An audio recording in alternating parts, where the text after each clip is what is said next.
Hello, and welcome back to the second installment out of 4 of my throwback series. If this is the first video you're watching, let me explain what my throwback series is. So last year, I had a drop based off of Studio Ghibli's Spirited Away, where I created print stickers and even clay items. And even though it was a very successful shop drop, I recorded all this footage and never posted it.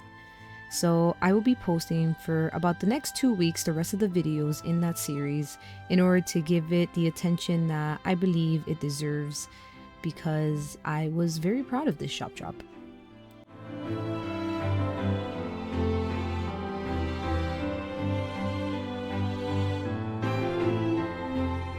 For this shop drop, I ended up doing 2 prints, and this is one of them. This is Chihiro's Bouquet, and since Chihiro's Bouquet is so beautiful and so iconic, I couldn't resist trying to redo it, but in my own style. And I had a lot of fun. I love drawing flowers or painting flowers, and I personally was very proud of this small piece as well.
And voiceover Kelly is back, so I wanted to pop back in and explain my thought process around this.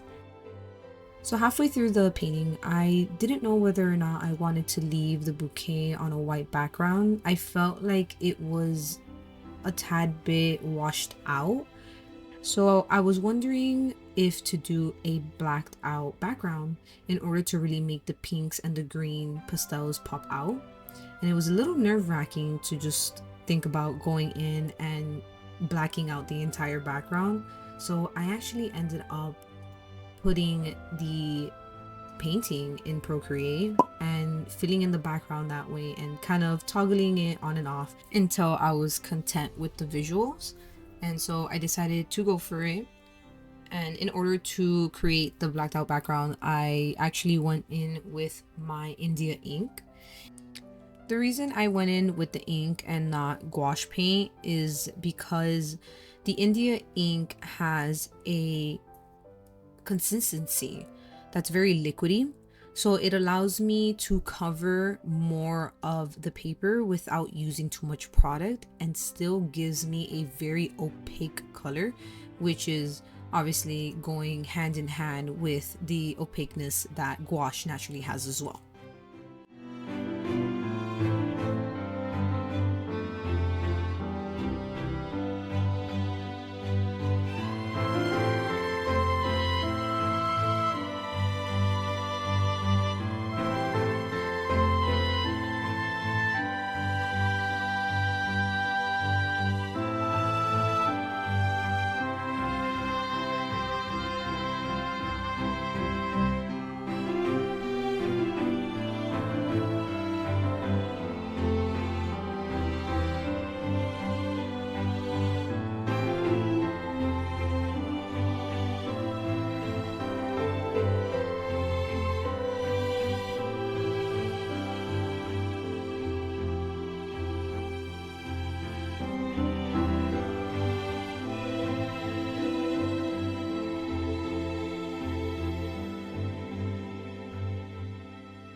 And towards the final steps of this painting, I really wanted to mimic the idea of a clear film holding the bouquet together the way that it's seen in the movie. However, it was a mess. As you can tell, I have never actually made clear film or painted clear film, so it was a little bit of a struggle. And I think that in my frustration, I forgot to actually get the ending footage of this process, so please forgive me. But after many, many, many attempts, I finally decided to get out of my head and do some research and figured that the best way to create a clear film was not by putting a layer of this milky white, but instead bringing back the background color to shine through it and instead do parts filled with highlights to show the light reflecting off of the film. And that is exactly what I did, and that was the ending of the painting. So here it is, the final version of Chihiro's Bouquet. It's not the craziest painting, but in its simplicity, I think that that is why it became one of my favorite paintings that I've done. And that brings us to the end of the video. If you guys watched it to the end, I thank you guys so much for giving me your time. I really hope you enjoy it, and I hope that you enjoy everything that I have planned for you guys in the upcoming months. Thank you so much. If you haven't subscribed, please subscribe and help my channel. I'm really looking forward to just creating more content for everybody. Bye-bye.